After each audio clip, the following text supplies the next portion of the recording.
드리겠습니다. 하박국서 3장 16절에서 19절 말씀까지 되겠습니다. 하나님의 말씀입니다. 내가 들었으므로 내 창자가 흔들렸고 그 목소리로 말미암아 내 입술이 떨렸도다.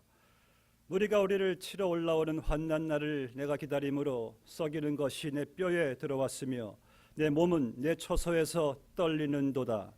비록 무화과나무가 무성하지 못하며 포도나무에 열매가 없으며 감람나무에 소출이 없으며 밭에 먹을 것이 없으며 우리의 양이 없으며 외양간에 소가 없을지라도 나는 여호와로 말미암아 즐거워하며 나의 구원의 하나님으로 말미암아 기뻐하리로다. 주 여호와는 나의 힘이시라. 나의 발을 사슴과 같게 하사 나를 나의 높은 곳으로 다니게 하시리로다. 이 노래는 지휘하는 사람을 위하여 내 수금에 맞춘 것이니라. 아멘. 오늘 귀한 말씀을 전해주실 우리 이필재 목사님 소개가 필요하겠습니까? 여러분들 너무 잘 알고 계시는 우리가 존경하는 목사님이시죠. 우리 목사님들도 우리 목사님 얼마나 존경하는지 모릅니다. 우리 목사님 다 아시다시피 토렌스에서 토렌스 열량도교회 또 담임으로 참 귀한 사역이 지역에 참 귀한 사역을 또 잘 감당하시고 또 우리 또 한국 갈보리 교회를 또 담임하시고 지금은 또 평택대학교 총장으로 계시면서 또 나라적으로 또 세계적으로 인재를 또 양성하시고 계시는 참 귀한 목사님이십니다. 또 이렇게 함께 또 참석해 주신 또 우리 평택대학교 마드리가 싱어즈 어제 참 저희가 많은 교우들이 참석해서 많은 감동과 은혜를 또 받았습니다.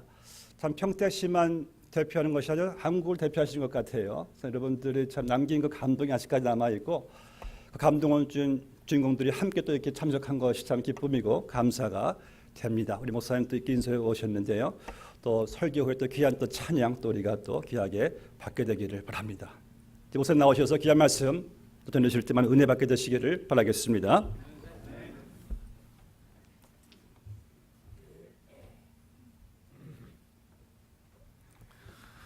먼저 우리 선원목자 교회 목사님과 교우들께 감사드립니다. 사실 우리 마드리갈 싱어즈가 지난해에도 LA를 왔었습니다. 근데 그때 내용을 저도 같이 왔었기 때문에 잘 알고 있어서 이번에 또 갈 때 염려되는 부분이 있어요. 우리가 노래는 잘 준비했지만 들어주는 사람이 없을 때 잘하는 노래가 무슨 소용이 있겠어요?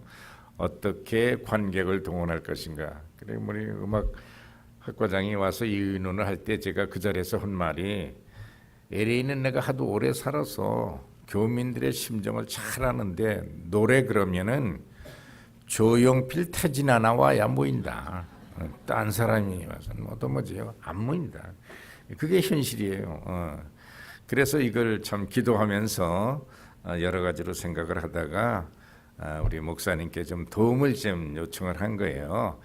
토렌스 우리 선한목자교회가 하나의 후원처가 되어서 교인들한테 좀 광고도 해주고 거기 참석도 좀 해주고 그랬더니 목사님이 인솔 하셨어. 어쨌든 여러분들이 다 오시는 바람에 아주 그렇게 성황리에 잘 끝나게 돼서 아주 기대 이상의 기쁨과 충만한 열매가 우리 가운데 있음을 참 감사드립니다. 총장으로서 인솔자로서 너무나 감사드리고 토요일 날이 목사님들 다 바쁘잖아요. 근데 목사님 직접 오셔서 끝까지 참석해 주셔서 감사드리고 또 저는 목사님과 여러분에게 늘 감사드리는 조건이 하나가 있어요. 우리 목사들은 그 프로페셔널리즘이 좀 강해서 여행 중에라도 어느 교회가 설교를 해달라고 그러면 어느 목사나 좋아하게 돼 있어요. 저도 마찬가지예요. 그런데 제가 미국에 올 때마다 목사님이 설교를 하라고 그러니까는 오면서 틀림없이 설교하라고 그러겠지 이러면서 아주 기쁨으로 이렇게 강단에 서고 있습니다. 네, 대단히 감사드리고요. 또 제 아들 가정이 이 교회에서 아주 훌륭하게 신앙생활 잘하고 있음을 늘 감사드리고 있습니다. 또 하나 기쁜 것은 제가 일부 예배 설교하러 오는데 권사님들이 나오셔서 벌써 그냥 음식을 마련하는데 오늘 뭐 특별 부식을 마련한다고 우리 평택에 온다고 그래가지고 보니까 불고기를 그냥 막 그거 우리 줄 거야. 그러니까 우리 빨리 입에 맞추고 밥 먹자. 예, 아유 너무나 여러 가지로 감사해서 아주 편안하게 제가 목회하는 교회 모양 마음이 편안합니다. 이 하박국 선지자를 가리켜 이스라엘의 철학의 아버지라고 부릅니다. 그 이유는 이 하나님의 사랑에 대해서 철학적 질문을 하고 그 질문에 철학적 대답을 기대했기 때문에 그런 별명이 주어졌습니다. 이 하박국 성경은 하나님 백성됨의 가치가 무엇인가에 대해서 처음에는 철학적 질문을 하고 마지막에 신앙적 답변을 얻어내는 순서로 이렇게 되어 있는 성경입니다. 그러니까 이 하박국 성경을 잘 읽어보면 아주 속이 후련해지는 그런 느낌을 갖게 되는데 그 이유가 우리가 평소에 늘 소유하고 있는 우리 신앙 삶의 의문점을 하박국 선지자가 대신해서 하나님을 향해서 질문을 해주고 있기 때문에 읽어보면 일종의 대리만족을 주는 그런 말씀이 됩니다. 이 하박국 선지자가 이런 의문을 하나님께 질문하게 된 동기가 있습니다.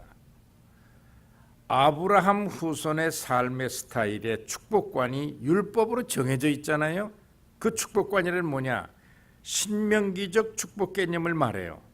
가나안 땅에서 가나안 땅에 들어가기 위해서 애굽에서 나와서 광야에서 오랫동안 살았잖아요. 고생 막 심하게 살았잖아요. 그런데 이제 거의 가나안 땅에 들어가게 된 모압 평지에서 가나안 땅에 들어가 살 때 어떻게 우리가 살게 되겠습니까? 라고 하나님께 질문을 했더니 이렇게 살게 해주겠다 라고 약속한 성경이 신명기라고 하는 성경이에요. 이것이 그들의 일종의 생활의 민법이 되어버렸어요. 신명기 성경이 말하는 가장 중요한 포인트가 무엇인가? 아주 간단합니다. 하나님의 백성은 하나님이 복을 주어서 세계에서도 아주 제일 윤택한 번영을 확실하게 약속을 해줬어요.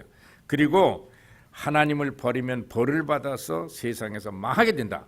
그게 신명기적 축복관이라는 말이에요. 그래서 거기 보면은 신명기 화려한 약속은 설교자의 마음도 설교를 듣는 사람의 마음도 풍성하게 즐겁게 만들어주잖아요. 신명기 보세요. 복을 받는 얘기로 가득 차 있잖아요. 성읍에서도 복을 받고 들에서도 복을 받을 것이며 뭐 종류도 많아요. 내 몸의 소생과 내 토지의 소산과 내 짐승의 새끼와 우양의 새끼가 복을 받을 것이며 내 떡반죽 그릇과 광주리가 다 복을 받을 것이며 들어와도 복을 받고 나가도 복을 받고 이민 가도 복을 받고 뭐 그냥 뭐든지 그냥 복으로 다 연결돼요. 그 다음에 네 대적이 너를 치려하면 여호와께서 그들을 내 앞에서 패하게 하시리니 한 길로 왔다가 네 앞에서 7길로 도망가리라. 이런 약속이란 말이야. 여호와께서 명하사 네 창고와 네 손으로 하는 모든 일에 복을 내리실 것이라. 그래서 뭐 부자로 살고 꾸어줄지라도 꾸이지 아니하고 뭐 머리가 되고 꼬리가 되지 아니하며 위에만 있고 아래 있지 않게 하리니 뭐 이런 말씀이에요. 전부 이른 비와 늦은 비를 적당한 때 내리시리니 세계 만민이 너희가 내 백성인 줄 알게 되리라. 이런 신명기 약속으로 가득 차 있잖아요. 그런데 이 하박국 시대에는 나라 형편이 어떠냐? 그 약속한 말씀에 정반대 현상이 나타났다. 대적들이 쳐들어오면 한 길로 왔다가 7길로 도망가게 해주신다더니 말이에요. 하박국 1장 6절에 보면 하나님이 갈대아 사람을 일으켜 유대인을 침략하도록 하나님이 시키고 있어요. 그러면 하나님 이거 뭡니까? 그래서 5절 6절에 보면 여호와께서 가라사대 너희는 열국을 보고 놀라고 또 놀랄지어다. 너희 생전에 내가 한 일을 행할 것이라. 너희에게 고할지라도 너희가 믿지 아니하리라. 보라, 내가 사납고 성급한 백성 갈대아 사람을 일으켰나니 그들은 두렵고 무서우며 점령하리라. 이 당시 갈대아 사람은 호전 민족이에요.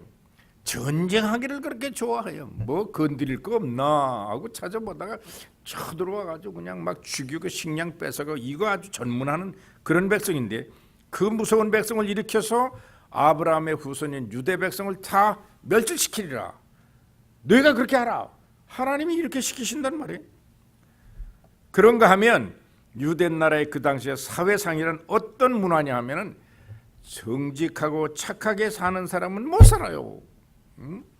거짓말하고 사기 잘 치고 이런 사람들이 잘 살고 이 환경 때문에 하박국이 하나님을 향해서 철학의 아버지가 돼버려요. 왜 이렇게 신명기적 신앙을 가지고 착하게 살아가는 백성이 무엇 때문에 갈대아 사람의 침략을 받아야 되고 나쁜 짓 안 하고 죄 없이 열심히 살고자 하는 사람은 왜 못 살아야 하는가? 이렇게 질문을 1장 13절에 보면 이런 말이 있어요. 주께서는 눈이 정결하심으로 악을 참아 보지 못하시며 패역을 참아 보지 못하시거늘 어찌하여 괴휼한 자들을 방관하시며 악인이 자기보다 의로운 사람을 삼키되 잠잠하시나이까? 하나님이 왜 그렇게 하시나이까? 이게 의문이잖아요. 합리적 질문을 하는 철학의 아버지, 또 다르게 말하면 의인의 대변자가 됐단 말이에요. 이 하박국의 질문을 우리가 쉽게 풀이하면 이래요. 왜 하나님이 약속하시고 하나님이 지키지 아니하시나이까? 하나님도 거짓말합니까? 이렇게 되는 거예요. 설사 우리 아브라함의 후손들이 잘못이 있다고 합시다. 갈대아 사람보다는 낫습니다. 그런데 왜 못한 오랑캐 같은 그놈들을 일으켜가지고 우리 민족을 못 살게 구시려고 하시는 것입니까? 이렇게 말해요. 갈대아 사람의 우리 민족 파멸은 하나님 말씀의 모순입니다. 대답하시오. 속이 후련하죠. 어떤 때 우리도 그러잖아요. 하나님, 내가 뭘 잘못했길래 말이에요. 나보다 악한 사람 더 잘 살고 말이에요. 이거 뭐예요? 그럼 그렇게 새벽기도 열심히 하고 그렇게 선하게 살고 거짓말 한마디 한 것까지 양심에 가책이 돼서 밤새도록 고민을 하고 이렇게 산 사람은 이렇게 고난당해야 됩니까? 이런 얘기. 제가 말이에요. 오래전에 뭐 20대 초반에 말이에요.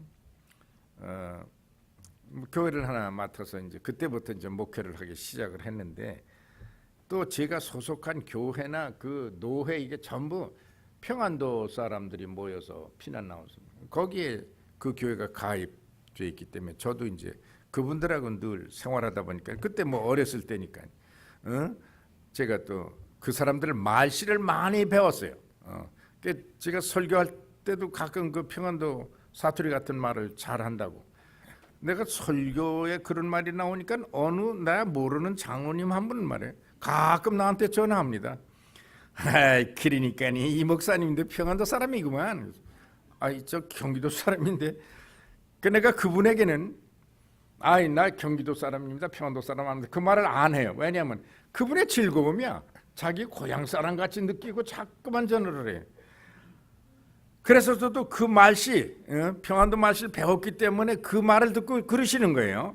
그런데 내가 목회하는 교회도 또 평안도 분들이 그때 뭐 새벽기도래 뭐 조그만 교회니까 뭐 맹인 교회였어요. 맹인들 중심으로 다 모이고 그 뭐 눈 뜨고 보는 사람 뭐 몇 사람 안 되고 이제 그런 교회를 맡아서 이제 하고 있는데 말이에요.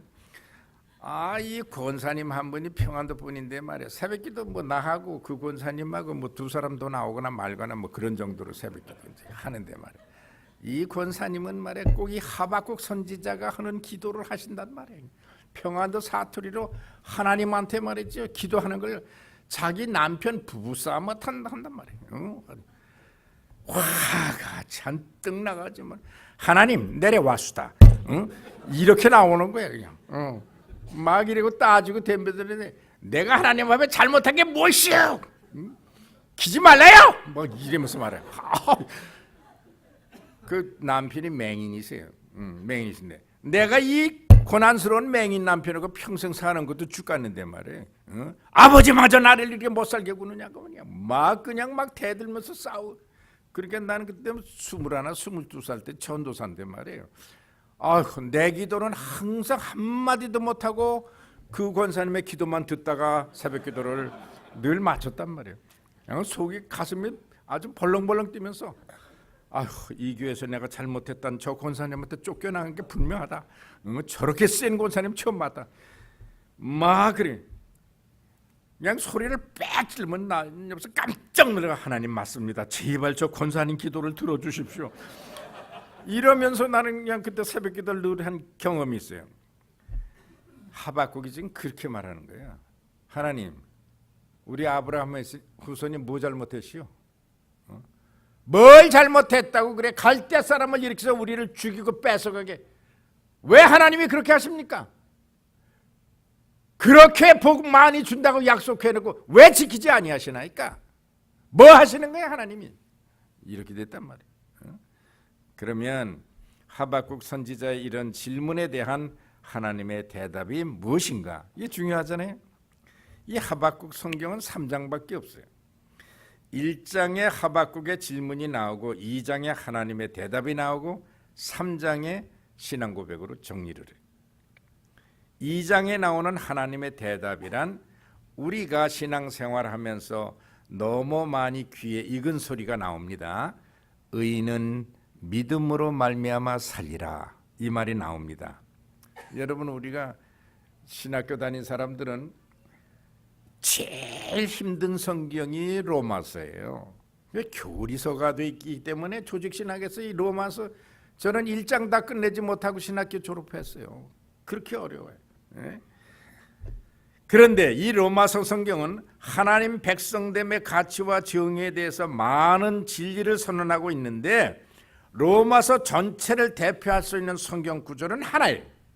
그것만 알면 로마서는 공부 다 한 거야. 그게 뭐냐? 1장 17절이에요. 복음에는 하나님의 의가 나타나서, 이 복음 자체 하나님의 의가 들어있단 말이에요. 믿음으로 믿음에 이르게 하나니, 이 로마서의 말씀이 그거 하나를 가르치기 위해서 그렇게 많은 학문이 필요한 거예요. 이 말씀은 예수님이 말씀하신 그 복음 속에는 하나님의 의가 들어있으므로 만약 우리가 그 복음을 마음으로 믿게 되면 그 믿는 믿음으로 또한 더 큰 믿음에 이르게 하는 힘이 있다. 이것이 그 로마서가 말하는 거예요. 그리고 나서 그러한 인간 구원의 복음의 능력을 무엇과 같은 거 하니 기록된 바 그랬어요. 로마서에 기록된 바 한 게 하박국이에요. 하박국에 있지 않냐 그런 소리예요. 오직 의인은 믿음으로 말미암아 살리라 함과 같으니라. 예수를 믿고 구원받고 믿음으로 산다는 것은 옛날 예언자 하박국이 기록해 놓은 것과 똑같은 말이다.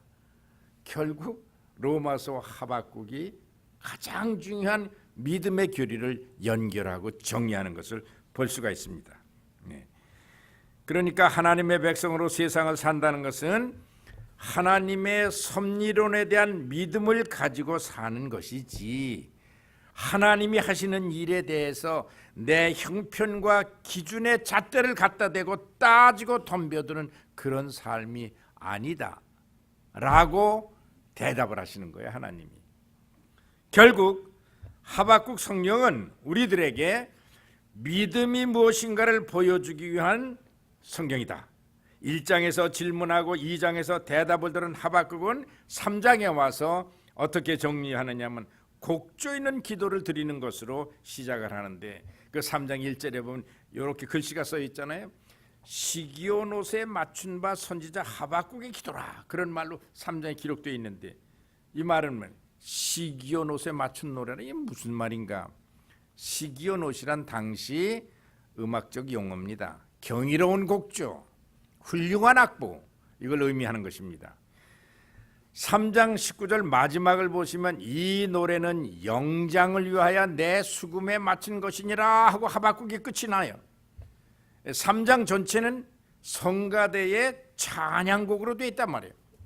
그런데 이 노래를 혼자 중얼거리는 노래가 아니고 영장으로 맞춘 노래, 지휘자가 있어서 지휘하는 대로 경이로운 곡조에 맞춰 전체가 함께 하나님을 위하여 부르는 감사와 찬양의 신앙 고백이다.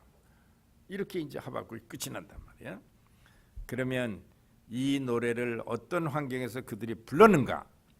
오늘 말씀 마지막 부분에 잘 나타나 있습니다. 16절 말씀에는 지금 국민적 분위기가 나타나고 있습니다. 침략을 위해 그렇게 잘 훈련된 갈대아 군사들이 지금 전쟁을 하기 위해서 자기들한테 몰려오고 있다는 소식을 들으니까 내가 어떻게 됐느냐? 오늘 성경 말씀, 내 창자가 흔들렸고 가만히 있질 못해요. 울렁거려가지고 이제 죽는 거야. 우리를 죽이려 좀 군사가 몰려오고 있대. 내 입술이 떨렸도다. 말을 해도 덜덜덜덜덜덜 떨려서 말이 안 돼. 너무 무서우니까.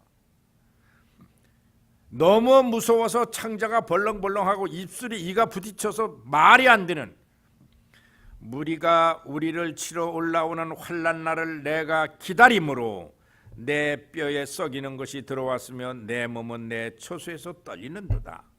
이렇게 돼 있어요. 그게 사실 아니에요? 전쟁의 공포 분위기가 가득한 가운데서 이 노래를 마지막에 불렀다, 그런 얘기예요. 이제 민족의 운명은 가장 비참스러운 시간이 다가오고 있지만 그 속에 존재하는 하나님의 섭리를 믿음 안에서 바라보며 초연하게 영장의 지휘자에 따라 시기연옷에 맞춘 노래를 우리가 지금 부르자, 이렇게 하고 있는 거예요. 여러분, 시편 150편 가운데 제일 초점이 되는 시편이 무슨 시편이죠? 시편 23편이라. 아둘람 동굴 속에서 잘 훈련된 3,000명의 군사를 풀어 사울이 다윗을 죽이라고 했을 때 쫓겨가서 그 속에 들어앉아 있을 때예요. 뭐라고 그래요? 3,000명의 군사들이 자기를 죽이러 찾고 있는데 그 안에 앉아서 내가 비록 사망의 음침한 골짜기에 있을지라도 두려워하지 아니하는 것은 이 때에도 주께서는 나와 함께 계시기 때문에, 이런 신앙 고백을 하잖아요. 이게 바로 지금 이 하박국 선지자의 백성들의 모습으로 나타나는 거예요. 여기에 나타난 신앙적 초점이란 뭐냐? 우리 개인이 세상에서 아무리 선하게 죄 안 짓고 노력을 하고 살아도 피할 수 없는 고난의 역사가 닥칠 때가 있습니다. 원인이 내가 아니에요. 내가 뭘 잘못한 게 아니에요. 그런데도 고난은 극심해요. 이 문제를 어떻게 해결할 것인가? 보십시오. 욥의 고난은 절대로 욥이 원인이 아니잖아요. 하나님도 인정하셨어요. 욥은 동방의 의인이다. 이렇게 깨끗하고 훌륭하게 사는 사람이 없다. 그런데도 불구하고 욥이 당한 고난은 인간으로서의 더 당할 고난이 없을 만큼의 극심한, 10명의 아들, 딸들이 현장에서 다 죽어버리는, 그게 인간으로서 참을 수 있는 거예요? 그런 고난이 왔잖아요. 그러면 욥도 하나님께 하박국같이 말해야 돼. 와, 하나님, 나더러 의인이라고 한 게 하나님입니다. 얘네들을 왜 죽이시는 겁니까? 이게 무슨 유익이 있는 것입니까? 말하잖아요. 자신이 원인이 아니에요, 고난이. 창세기 요셉을 보세요. 예수님 모형이라고 그랬잖아요. 의로운 사람이요, 착한 사람이요. 그러나 그는 평생을 죄 없이 외로운 나그네로 외국에서 살다 죽었어요. 팔려가는 노예가 됐고 죄목 없는 감옥살이를 하고, 원인이 자기가 아니야. 잘못한 거 하나도 없어요. 그런데도 극심한 고난을 당했잖아요. 그럼 뭐 때문에? 이런 갈등이 있잖아요. 그보다 더 예수님의 십자가의 사건은 예수님의 무슨 잘못이 있어서, 죄 많은 사람 죽이는 거예요. 아무 잘못. 빌라도가 인정했어요. 아무 죄가 없다고. 그런데 그런 고통을 당하시고 죽으셨어요. 우리 하나님의 백성들은 바로 그런 부분에 있어서 믿음이 필요하다는 거예요.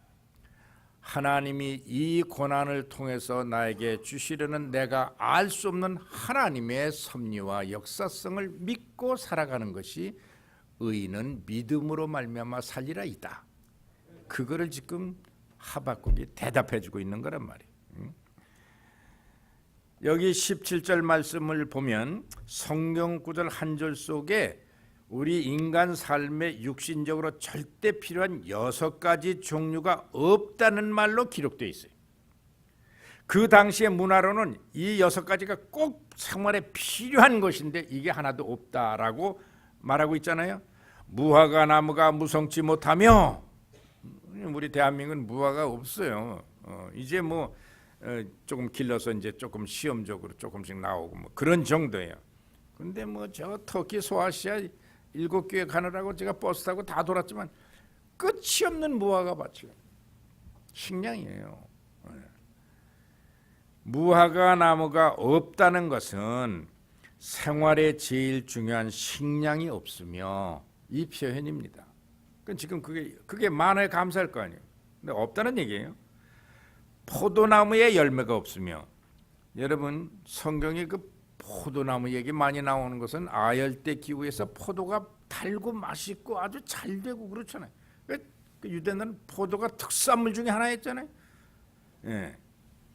이것은 약간의 돈을 벌 수 있는 수입원으로 말하는 것인데 그 소망이 지금 없어졌으며, 세 번째는 감람나무에 소출이 없으며, 올리브 기름은 수출용입니다. 생활에 절대 필요한 부분이라서 석유가 없던 시절에는 올리브 기름으로 어둠을 밝혔고 모든 생활 양식의 식료품에 이것을 기초로 음식을 만들잖아요. 근데 그게 없으며, 네 번째는 밭에 식물이 없으며, 밭의 식물은 어느 나라나 1차 산업으로서 국민의 기본 생활의 조건을 말합니다. 근데 그것이 사라졌으며, 다섯 번째, 우리의 양이 없으며, 그 사람들은 목축업이 주 생산업이에요. 양이 몇 마리냐가 그 가정의 부를 측정해요. 근데 그거 없으며, 외양간에 소가 없을지라도, 이것은 약간의 부를 상징합니다. 이 모든 내용들은 사람마다 소원하는 생활의 풍성함을 의미하는데 이 모든 것이 자기들에게 지금 없는 상태라는 거예요. 그러면 어떻게 할 것이냐? 나는 여호와를 인하여 즐거워하리로다 라고 찬양을 하잖아요. 이 하박국서는 철학적 질문의 신앙적 대답이고 육신적 현상의 질문의 영적 대답이 되므로, 신앙을 말한다면 차원이 아주 높은 최고 수준의 믿음을 보여주는 성경이라서 로마서가 교리서를 쓸 때 그 말씀 하나를 빌려다가 로마서를 만든 신앙의 기본적 지침이 된 것입니다. 아까 말씀드린 인간 생활에 반드시 필요한 6가지 조건이 어려워진 상태에서도 기쁨의 찬양을 창조해낼 수 있는 경지에 도달한 신앙, 사실 이러한 조건들이 다 잘 되어 있어도 기쁨과 감사의 찬양을 하는 일은 쉽지 않아요. 이건 제 경험이에요. 그렇지 않은 사람들도 많이 있지만 조건이 좋아질수록 신앙생활은 게을러져요. 제가 받은 통계예요. 저는 52년 동안 똑같은 일을 해오면서 틀림없다. 그래서 사람을 보면 거의 측정이 돼. 아, 저 사람은 이렇게 갈 것이다, 이렇게 갈 것이다, 측정이 돼요. 네. 아이고, 뭐 전 이런 분도 많았어요. 권사님인데 뭐 얼마나 부자인지, 뭐 서울에 그냥 우리나라에서 최고 땅값 비싼 그 강남에 그냥 어마어마한 고급 호텔을 가지고 있고, 목사님 우리 호텔에 와서 예배 봐주시오. 아, 그래요. 처음 가보니 뭐 어마어마하죠. 뭐 재산이 뭐 500억인지 600억인지 뭐 그렇게 얘기를 하고, 뭐 조금 있으면 1000억 된다고 그러고, 그냥 그 외에도 뭐 그냥 이것저것 그렇게 부자고 사요. 난 그때 속으로 생각해를, 아유, 하나님께서 이렇게 돈 많은 권사님을 우리에게 보내주셨구나. 나 앞으로 괜찮아지겠다, 이런 생각도. 헌금 하나도 안 해요. 권사회비가 한 달에 10불이에요. 10,000원씩이에요. 그 권사님 기록에 다 나와요. 한 번도 권사회비 내질 않아요. 이상하죠? 돈은 그렇게 많은데도. 부동산 가격이 그냥 소리를 말아가지고 그냥 뭐 막 다운됐잖아요. 그냥 뭐 100억 하던 건물이 뭐 그냥 20억도 안 가고 그런 적이 있었어요. 부동산이. 그러니까 권사님이 돈은 많지 신이 난 거예요. 그냥 날마다 그냥 그 싼 건물 경매에 나온 것들 이거 찾아다니는 거예요. 뭐 연세가 뭐 70이 넘으셨는데도 뭐 부동산에 대해서 얼마나 은사가 있는지 밝아요. 하여튼 그 권사님 따라다니면서 배웠으면 나도 조금 뭐 새겼을 것 같아. 뭐 이러면서 이게 말을 이렇게 해요. 요즘에는 그냥 주소. 너무 싸져서 그냥 주소로 다니는 거예요. 싸놓으면 이거 몇 년만 지나보지 이거 뭐 재벌 지금도 재벌인데 더 재벌 그냥 막 주소로 다니.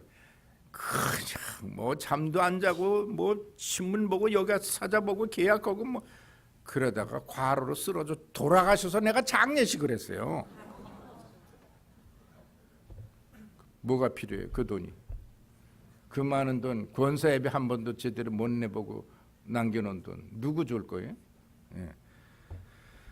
조건이 좋으면 하나님 앞에 충성할 것 같지만 아니에요.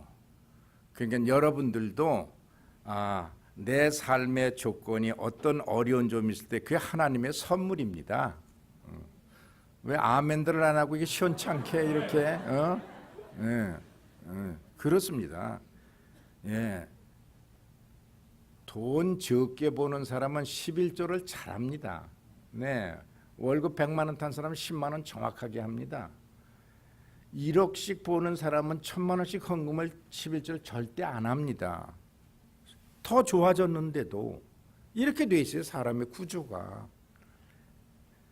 그렇게 시간이 많은데 교회 봉사는 절대로 안 하는 은사가 있는 사람이 있습니다. 아니 저 사람은 시간도 많고 먹고 살기도 괜찮고 근데 교회 봉사는 저렇게 안 할까? 하나도 안 해. 뭐 교인이 좀 많다 보니까 사본 맡겨 주신 분 많잖아요. 여보시오, 당신들 선생님이고 대학 교수 뭐 다 잘하는데 그 주일학교 선생 좀 왜 안 하는 거예요 도대체 교회에 와서? 안 해. 이상하게 돼 있어요. 은행 직원들도 많아요. 여보시오, 은행 직원들이 재정부에 가서 일하면 시간이 5분의 1로 줄어. 그 사람들이 전부 가기 때문에 모르는 사람들이 이거 하니까 틀리지 또 다시 맞춰봐야지. 은행 직원들은 틀리지도 않아. 그거 재정부에 들어가서 그것 좀 봉사 왜 안 하시고. 뭐 노래방에 가서 날마다 100점 맞는데 성가대 죽어도 안 해.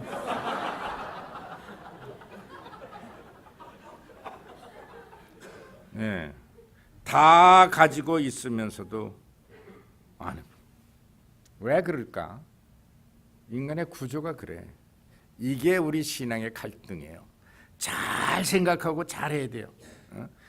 우리가 안 가지고 있으면서 기쁨의 찬양을 지금 죽을지도 모르잖아요. 갈대아산은 몰려오잖아요. 그리고 여기 뭐 아무것도 없다. 지금 우리는 다 죽게 됐다. 이것저것도 점수가 나오는 게 아무것도 없다. 그런데 우리는 시기온오체 맞춘 노래를 영장으로 찬양하자 이랬잖아요. 이걸 가르쳐서 우리가 because in spite of로 나눈 because의 신앙은 무엇이 주어져 있기 때문에 그거에 대한 감사의 소리를 바라는 신앙을 말해요. 건강하죠, 풍성하죠, 계획단 일이 성취됐죠. 그래서 하나님께 감사합니다. 근데 그거 다 안 됐으면 어떻게 돼요? in spite of, 그럼에도 불구하고 실패했고 병들었고 없어졌는데도 불구하고 나는 여호와를 인하여 즐거워하리로다. 이렇게 말하고 있는 거예요. 그러면 이 사람은 무엇이 그렇게 즐겁게 만들고 있는가? 18절 말씀에 이유가 밝혀졌습니다. 나의 구원의 하나님을 인하여 기뻐하리로다. 이렇게 말했어요. 이 말씀은 나는 세상 기준으로 잣대려 보면 다 실패했고 다 없어졌는데 구원받은 하나님의 자녀가 된 이 성도의 아이덴티티 하나 때문에 나는 기뻐하리로다. 이 말이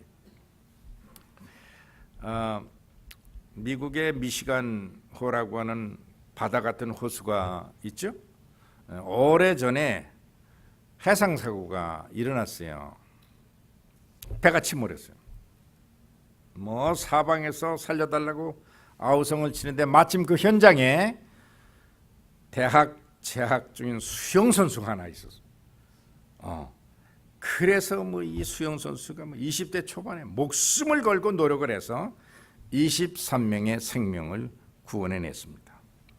뭐 그의 이름이 몇 개의 신문에 탑 뉴스로 소개가 되고 어디에 사는 누구며 무슨 대학의 몇 학년이며 이름은 누구며 미국 사람의 많은 기억 속에 남았어요.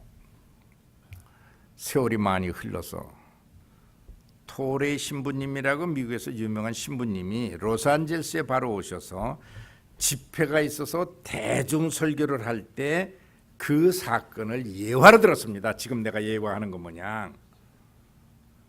그런데 참 묘하게도 그때 그 대학생이 노인이 돼서 LA에 살고 계시는데 그 집회에 참석해서 토레 신부의 예화 중에 나오는 장본인이 자기라는 것을 저 신부님이 옛날 내 얘기를 하고 계시구나. 그러니까 관심 많아졌을 거 아니에요. 끝나고 두 분이 만났어요. 그 만난 이야기가 또 신문에 기사화됐죠. 이렇게 물었어요. 토레 신부가. 그 사건의 기억이 아직도 있느냐. 그러면요 그때가 20대 제 초반인데 다 기억나고 얼마나 절박했는지 내가 구해줬던 23명의 얼굴마저 다 지금 기억에 남았다고 그런 말을 했어요. 참 훌륭한 일 했습니다. 그런데 신부님 오늘 설교하셨으니까 제 마음에 인간적 약간의 섭섭함이 있습니다. 그게 뭐야? 아니 나에 대한 인포메이션이 신문에 어느 대학에 누구며 어디 살고 있으며 연락처며 뭐 다 나왔는데 나한테 감사하다고 전화 한 통 건 사람이 없습니다. 좀 그러죠? 그래서 이것도 기사화해야 되겠다. 그래 토레 신부가 언론에다가 제보해서 신문에 난 거죠. 예. 사람이 그렇게 돼 있어요. 자, 거기 지금 물에 빠져서 허우적거리는 사람들 23명 말이죠. 기쁨이 뭐죠? 가방 잊어버렸어. 내가 돈 잊어버렸어. 그게 서브젝트가 되겠습니까? 살아남느냐 죽느냐 그거죠. 살아남았다면 그거 하나로 생명을 구한 그거 하나만으로 나는 기뻐하리로다 이렇게 말해야 당연한 거 아니에요? 네. 지금 하박국서에서는 그겁니다. 모든 조건이 다 험악했을지라도 나는 하나님의 자녀로서 영생에 약속된 이 기쁨 하나로 만족합니다 라고 신앙 고백을 하니까 이 하박국의 신앙은 아주 수준이 높은 차원의 인스파이트 오브 그러니까 로마서가 말하는 그 믿음이나 하박국이 말하는 연결한 이 믿음은 결국 우리 인간의 믿음이라는 것은 거기까지 가야 이렇게 우리에게 교육하고 있는 거죠. 신앙의 성숙도 세 단계. 첫째는 교회 나오는데 의문의 시기를 살게 되죠. 하나님이 정말 살아 계신 건가 안 계신 건가? 하나님이 살아 계시면 왜 저런 비극이 일어날까? 뭐 이런 뭐든지 의문의 시기가 있어요. 얼마쯤 가면 의문의 시기는 해결이 돼요. 하나님 살아 계시다. 신앙 고백하고 세례받고 교회 열심히 다니자. 그 단계가 되면은 찾아오는 게 뭐냐면 하나님을 향해 요청사항이 많아지는 하나님이 살아계신가 안 계신가 할 때는 요청해봤자 주실 것인가 안 주실 것인가 미분명이잖아요. 그런데 확실히 하나님은 살아계시다 하면은 하나님은 뭐든지 가능하다. 그러면 내 필요를 달라고 하자. 그래서 우리가 거기에 머물러요. 건강도 주시고 물질도 주시고 자녀도 성취도 주시고 뭐든지 필요한 걸 다 괜찮아요. 다 요청할 수가 있어요. 거기에 평생 머물러 있을 수가 있어요.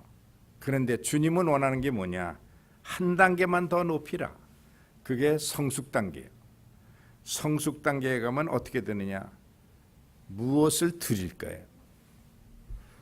여러분, 순교자가 그렇게 많아서 세계에 이렇게 복음이 전해졌잖아요. 순교라는 것이 죽는 거예요. 아니, 살고 싶지 사람이. 그런데도 불구하고 그 순교의 현장에 찬송을 부르면서 죽음을 향해서 걸어나가는, 그게 뭡니까?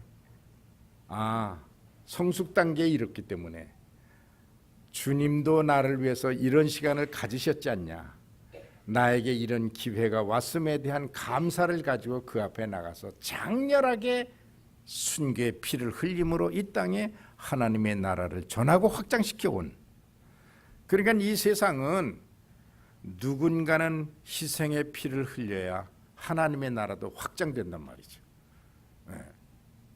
그게 성숙 단계예요. 무엇을 드릴 수 있는 게 없을까?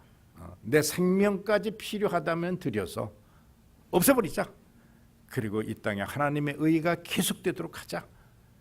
이게 성숙 단계랍니다. 하박국은 그걸 말하는 거예요. 성숙 단계까지 가라고. 너희들은 도저히 성숙 단계에 가지를 않는다. 그래서 내가 갈대아 사람을 일으켜 너희들에게 고통을 줌으로 말미암아 신앙 차원이 성숙 단계에 가는 아브라함 혈통의 신앙적 영적 민족 형성을 내가 하겠다. 그렇게 하셨잖아요.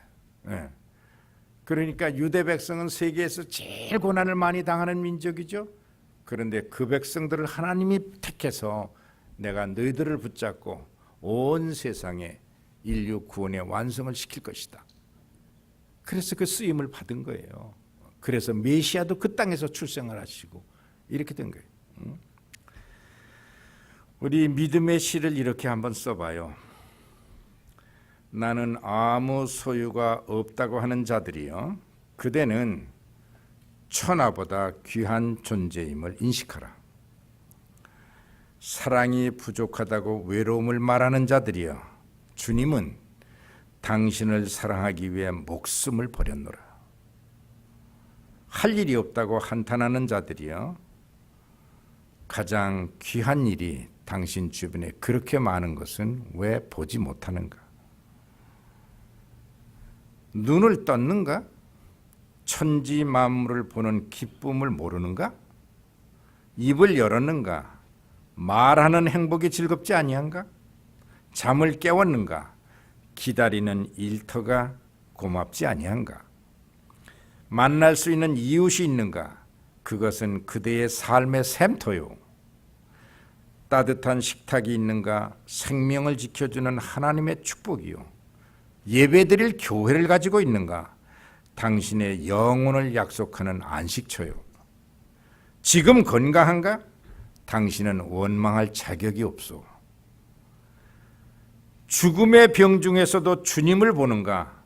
당신은 영생의 나라 약속된 시민이요. 베풀면서 사는가? 당신은 부요한 자요. 구제를 받았는가? 당신은 좋은 이웃을 가지고 있어. 봉사할 직책이 있는가? 당신 없으면 세상이 안 돼. 날마다 돌아갈 가정이 있는가? 하늘나라의 그림자요. 가족이 존재하는가? 당신은 사랑 안에 있는 사람이요.